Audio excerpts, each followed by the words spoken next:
반갑습니다. 평생학교 시청자 여러분. 저는 시기를 치료하고 있는 외과의사 송재현입니다. 자, 오늘은 만성피로증후군에 대해서 이야기를 할 건데요.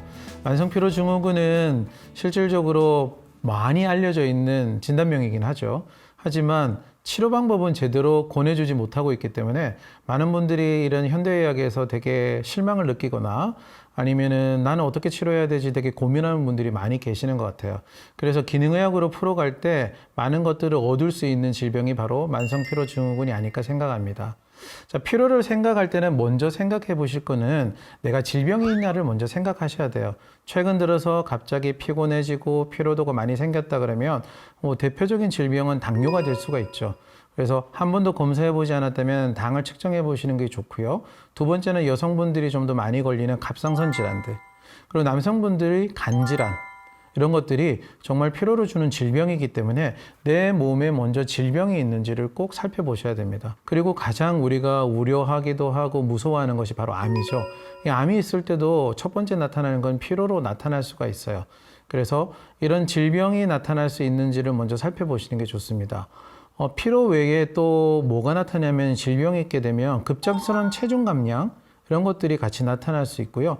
식욕부진이라든지 여러 컨디션 변화도 나타날 수가 있습니다. 그럴 때는 망설이지 말고 꼭 병원을 빨리 찾아서 질병을 찾아보시는 게 좋아요. 자, 이런 질병이 없는 경우를 만성피로라고 하는 거예요. 최근에 들어있는 만성피로의 정의가 뭐냐면 원인 질병이 없는 경우를 의미를 하는 거죠. 그리고 이런 피로의 증상들이 6개월 이상 지속이 되었을 때 그때 만성 피로로 넘어가고 있다라고 얘기합니다. 이런 피로가 첫 번째는 생활에 지장을 주어야 돼요. 내 생활을 할 수 없거나 생활에 여러 가지 이제 일을 할 수 없다든지 이런 지장을 주기 시작하고, 이런 피로 후에 괴로움, 피로를 느낀 다음에 여러 가지 몸에 불편한 감정이나 몸에 불편한 증상들이 생기는 거죠.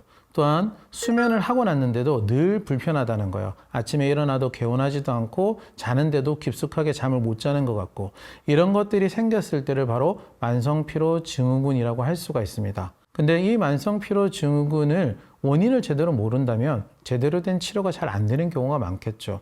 병원에 가셨을 때 뭐 질병이라든지 이런 것들을 못 찾게 되니까 너무 피로는 스트레스 많이 받아서 또는 네가 예민해서 이런 얘기를 자꾸 듣는 거예요. 그래서 좀 모욕적으로 느끼는 분들도 있고요. 그리고 실망하는 분들도 많이 있게 되는 거죠. 반대로는 본인들이 하는 거를 아는데도 애써 무시하고 있는 분들도 계시는 거예요. 이게 무슨 얘기냐면요. 자기가 잠을 안 자고 있는 분들이 있어요. 막 새벽까지 일하시고 새벽까지 게임하시고 그러면서 자기는 계속 피곤하다고 얘기하는 거죠. 그러니까 자기 문제점도 본인이 알고 계세요. 잠을 안 잔다는 것도. 또 최근 들어서 일이 너무 많은 거예요. 육체적 노동을 너무 심하게 하고 있는데 그러면서 나는 왜 피곤할까 이렇게 생각하시는 분들이 있어요. 아까 질병적인 건 아니지만 사실은 내가 갖고 있는 내 몸을 피로하게 만드는 여러 가지가 있을 수 있잖아요. 그거를 먼저 배제해 주면서 그 다음에 만성피로증후군의 문제점들을 찾아 나간다면 이런 피로에 대한 문제점들을 좀 더 해결할 수가 있는 거죠. 어떤 분들은 피로를 좀 단순하게 생각하시는 분들이 있어요. 앞에 전 시간에 우리가 영양제에 대해 얘기했지만 비타민 B군을 먹으면 좀 피로가 풀린다. 그러니까 비타민 B군 많이 먹고, 또는 간 해독하기 위해서 밀크시슬이라고 하죠. 그런 것들 많이 먹고, 또 그다음에 산소 독성들 때문에 비타민 C 먹으면 피로 회복된다. 이렇게 얘기들을 하고 있는 분들도 있어요.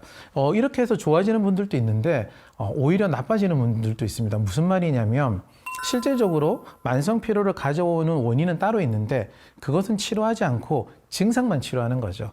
피로는 좀 더 회복된 것 같지만 실질적으로 내 피로를 갖고 오는 문제점들을 해결하지 않았기 때문에 그냥 덮어둔 수준에 밖에 안 돼요. 이것이 와르르 무너질 때 훨씬 심각한 문제를 일으킬 수도 있습니다. 자, 그러면은 질병도 아니고 내가 수면이나 노동 이런 문제점들이 아닌, 그러면 만성피로증후군을 가져오는 원인들을 기능의학에서는 어떻게 얘기하고 있느냐. 첫 번째는 장의 기능 이상이에요. 장의 기능 이상이 오는 거는 우리가 앞 시간에 장의 건강 상태에서 한번 강의를 할 때 얘기를 했었는데요. 장누수 증후군이 있고요. 장내 세포 세균층이 변형이 되는 시보가 있었고요. 그다음에 히스타민이 너무 많이 분비되는 히스타민 불내증이 있었죠. 이런 것들이 우리 몸에서 계속 문제를 일으킨다면 장에 염증물들을 많이 가져오게 되고요. 장에서 해독돼야 되는 물질들이 해독이 되지 못하고 정체가 일어나게 됩니다. 그리고 장내 세균층이 많이 변화가 일어나게 되죠. 그렇다면 우리 몸에서는 만성 피로를 가져올 수가 있습니다. 그러니까 처음 장이 건강한지를 먼저 우리가 살펴야 된다는 겁니다. 자, 두 번째는 부신 기능의 저하입니다. 자, 부신 기능의 저하라는 거는 어떤 거냐면요. 저희들이 어떤 응급 상황 또는 스트레스를 받았을 때는 크게 두 가지로 우리 몸이 대처를 하게 됩니다. 하나는 교감신경계요. 자율신경계라고 하는데요. 교감신경과 부교감신경이 있어요. 우리 몸의 응급 상황을 대처해 주는 게 교감신경이고요. 그 다음에 회복하기 위해서 편안한 느낌을 갖는 게 부교감신경입니다. 스트레스가 왔을 때는 교감신경과 부교감신경이 같이 움직이긴 하지만 교감신경이 훨씬 활달하게 움직이고요. 그래서 엄청난 스트레스를 받게 되면 교감신경계가 먼저 신호를 확 줘서 대처를 하게 되고요. 그 다음에 지속적인 대처를 뇌하수체부터 부신기능까지 호르몬들이 계속 작용을 하면서 그 스트레스를 이겨나가게 되는 거죠. 하지만 이 스트레스가 해결되지 않고 계속 지속적으로 우리 몸을 괴롭히고 있다면 이 부신 호르몬들이 이제는 탈진을 하게 됩니다. 점점 나오지 않게 되는 거죠. 그래서 스트레스에 대처를 하지 못하게 되는데요.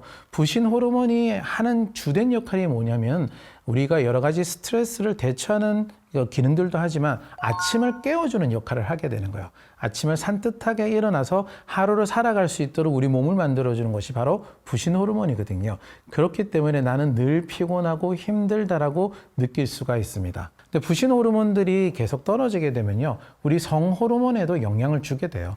그러니까 여성 호르몬, 남성 호르몬이 생성되거나 만들어지는 데도 여러 가지 문제가 되기 때문에 이런 만성 스트레스, 만성 피로가 오게 되면 생리불순이라든지 다른 여러 가지 문제점들도 동반돼서 나타나게 되는 거죠. 부신 호르몬의 탈진 상태, 부신 기능 부전증 이런 것들을 우리는 어떻게 극복해 볼 수 있을까요? 여러 가지 치료법들이 병원에는 많이 마련이 되어 있는데요. 집에서 할 수 있는 가장 간단한 거는 첫 번째는 잘 알고 계시듯이 호흡법입니다. 호흡법은 우리 몸을 가장 안전하게 만들어주는 거예요. 그래서 요가를 한다든지 아니면 다른 치료를 한다든지 보면은 명상과 호흡법은 가장 먼저 하게 돼 있거든요. 요즘 인터넷에 보면 많은 것들이 나와 있잖아요. 복식 호흡, 478 호흡 이런 것들이 많이 있습니다. 그 중에 가장 나에게 맞는 호흡법을 가지고 호흡을 하신다면 가장 첫 번째 우리 진정작용을 가져올 수가 있습니다.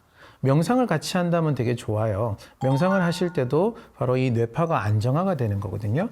명상은 어떻게 우리 진정작용을 가져온다면 바로 고민을 하지 않는다는 거예요. 뇌가 계속해서 스트레스를 받는 거는 뭘까요? 과거에 대한 후회, 미래에 대한 걱정이거든요. 그러니까 명상을 한다는 건 현재에 집중해 주는 거예요. 내 몸에 또는 자연에 집중을 하게 있다면 이 뇌파가 안정된 상태를 유지를 할 수가 있습니다. 자, 세 번째 만성 피로 증후군을 가져올 수 있는 거는 또 뭐가 있을까요? 바로 갑상선의 기능 저하입니다. 자, 갑상선의 기능 저하를 얘기를 하게 되면요, 많은 부분들이 저 병원에 가봤는데요, 피로 때문에 갑상선 수치는 정상이래요. 그래서 아무 이상은 없다고 얘기를 들었어요 하는 분들이 생각보다 정말 많습니다.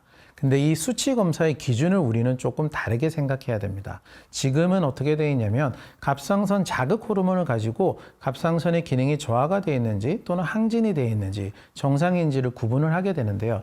이 갑상선 자극 호르몬인 TSH가 5 이상이 되어야지만 갑상선 기능 저하로 지금은 보고 있습니다.